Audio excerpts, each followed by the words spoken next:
Ferdiano. Ya, silakan ya.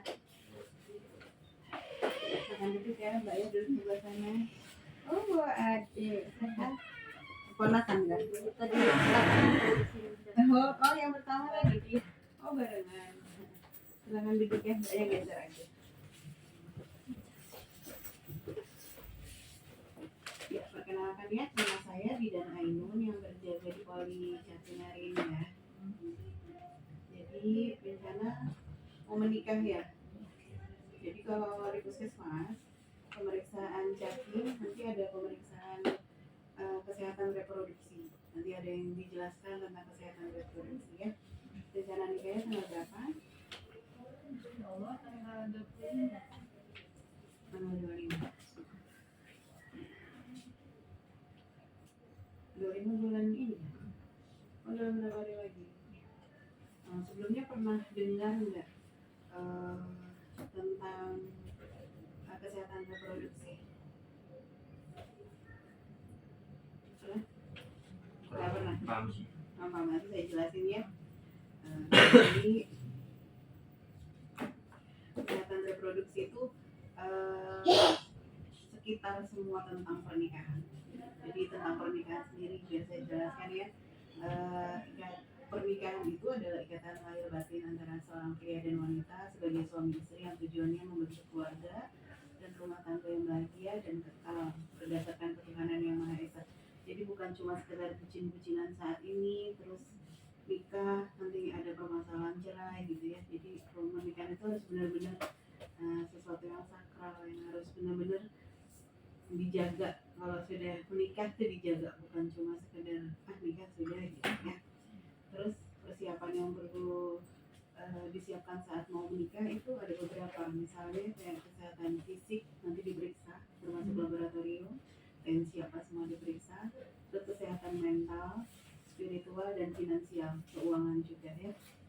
Terus hak-hak reproduksi itu apa aja sih? Hak reproduksi itu untuk mendapatkan standar tertinggi kesehatan reproduksi dan seksual.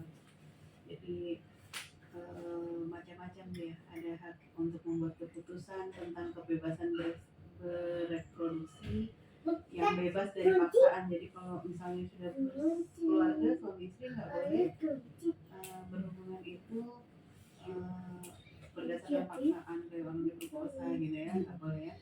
Terus kebebasan untuk menentukan jumlah anak dan jaraknya. Nanti sebaiknya jarak anak itu nanti kalau udah misalnya nikah punya anak, jaraknya itu antara anak yang lainnya sekitar 2 tahun ya.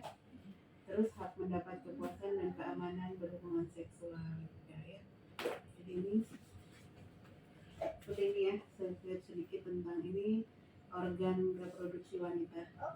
Ya. Yang pertama ini vaginanya di sini ya. Vagina itu adalah saluran yang menghubungkan lingkungan luar dari dalam rahim sekaligus tempat mengalirkan darah menstruasi dan untuk mengeluarkan bayinya. Terus cervix itu ini ya. Cervix itu salah satu struktur rahim bagian bawah yang menyempit dan membuka ke arah vagina. Jadi ke arah vagina ini dia membuka ya. Terus itu saluran telur membawa sel telur dari infundibulum ke dalam rahim. Pada saluran ini terjadilah pembuahan. Dari sini ini telur dia ke sini itu terjadi pembuahan ketika kita berhubungannya. Terus itu rahim ini adalah tempat berkembangnya janin. Jadi nanti rahim itu anak kita besarnya nanti di sini. Ya, gitu ya.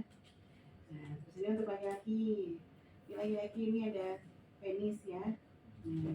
Penis ini memiliki fungsi sebagai saluran sekaligus tempat pengeluarannya sperma. Ini skrotum, tahu skrotum itu yang 2 biji di belakang penis ya. Itu berperan untuk menjaga suhu testis. Nah ini testis sendiri untuk memproduksi sperma dan hormon testosteron. Terus epididymisis tempat penyimpanan sperma untuk sementara. Ya. Nah, banyak tahu nggak tentang masa subur?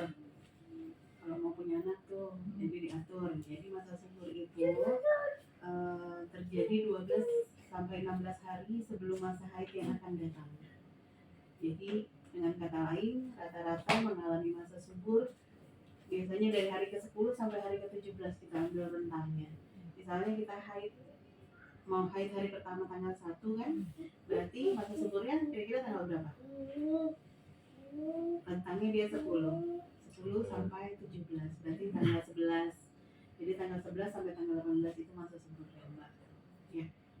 Nah di situ kalau misalnya program hamil di saat-saat itulah di tanggal itu yang benar-benar berhubungan yang dikeluarkan di dalam supaya cepat hamil ya. Namun itu nggak berlaku kalau dia siklus haidnya nggak tiap bulan rutin. Ada kan orang yang haidnya 2 bulan sekali, itu nggak bisa pakai gitu ya. Terus nanti melakukan perencanaan kehamilan dan mempunyai anak. Jadi yang pertama nanti melakukan pemeriksaan prakonsepsi, terus mengkonsumsi vitamin prenatal, terus menghentikan kebiasaan yang nggak sehat, misalnya punya kebiasaan merokok, minum manis-manis berkumpul, dan mulai dikurangi karena penyakit sekarang udah banyak banget, nggak lihat usia ya. Mendiskusikan sama pasangan tentang kesiapan fisik, psikis, dan finansial kalau mau hamil ya. Terus kalau mau KB nanti setelah hamil melahirkan, dari pas hamil udah dipikirkan mau pakai alat KB apa untuk menunda kehamilan berikutnya ya. Terus itu hubungan seksual yang sehat itu bukan sekedar hubungan kontak fisik aja, selesai sudah, namun harus punya efek positif, jadinya sama-sama memuaskan, sama-sama, bukan biasa laki-laki kan sudah gitu dari gitu ya, nggak gitu ya. Terus kalau berhubungan rutin boleh, tapi kalau terlalu sering juga ingat bisa iritasi kalau sehari sampai berkali-kali ya. Terus memperhatikan norma dan etika dalam berhubungan. Jadi norma etika itu seperti nggak boleh kita berhubungan seperti gay gitu, berhubungannya lewat anus ya, itu sarang penyakit.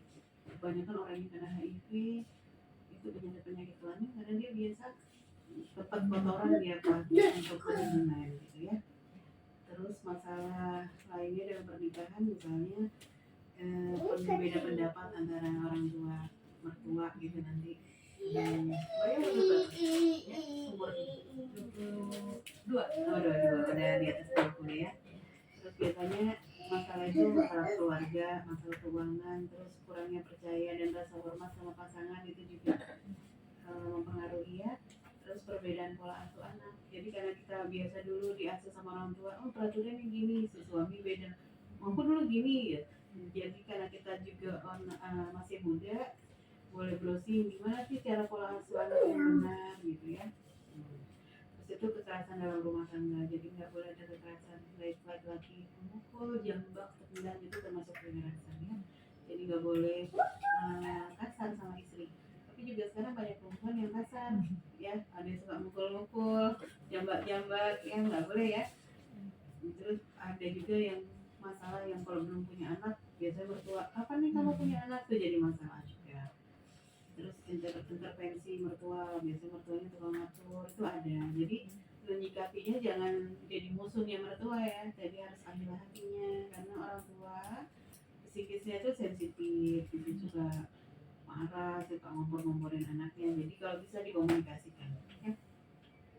Terus ada bentuk kesetaraan gender dalam cinta kasih, misalnya jadi suami istri itu harus menerapkan suasana yang penuh kasih sayang. Jangan baru pulang suaminya di depan pintu udah ngomel gitu, jadi suaminya malas pulang nanti ya kan, itu nggak boleh ya. Bentuk kesetaraan dalam perlindungan, misalnya melindungi anak-anak dan istrinya, melindungi anak perempuan terutama kalau udah punya anak, kita harus mengikuti perkembangan biologi dan perkembangan psikososialnya ya. Terus bentuk kesetaraan gender dalam keagamaan, jadi agama muslim ya, ya itu juga kita harus memupuk dari sekarang, misalnya punya anak nanti kita juga pola keagamaannya ya harus rajin sholat gitu supaya anaknya juga mengikuti ya. Terus bentuk kesetaraan gender dalam sosial, misalnya memberikan kesempatan pada pasangan atau keluarga untuk mengembangkan atau mendengarkan nilai luhur.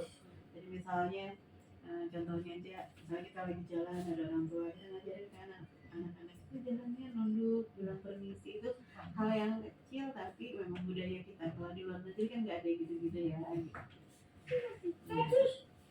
Sampai sini ada yang mau ditanyain? Boleh tanya-tanya.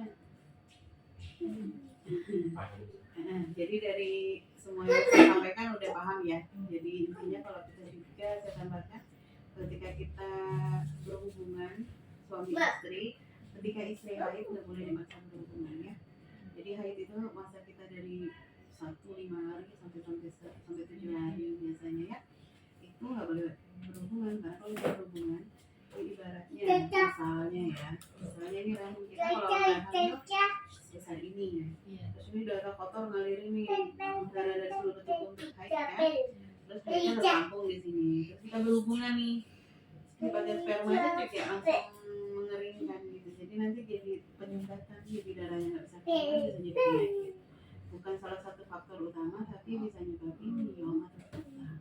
Yang itu dampak jangka panjangnya. Kalau dampak jangka pendeknya berhubungan, terus tiba-tiba yang pembuluh darah saya bilang tadi, kemasukan sperma ngalir nih di aliran pembuluh darah. Padahal yang boleh mengalir di pembuluh darah hanya darah. Selain darah dia bisa menyebabkan kematian mendadak karena terjadi emboli darah spermanya maksudnya ya. Hal sepele tapi banyak terjadi. Jadi agama kita itu udah sempurna betul ngajarin kita harus mandi junub dulu gitu ya. Sampai sini ada yang mau ditanyain? Ya, KIE nya selesai sudah ya. Ya, makasih ya.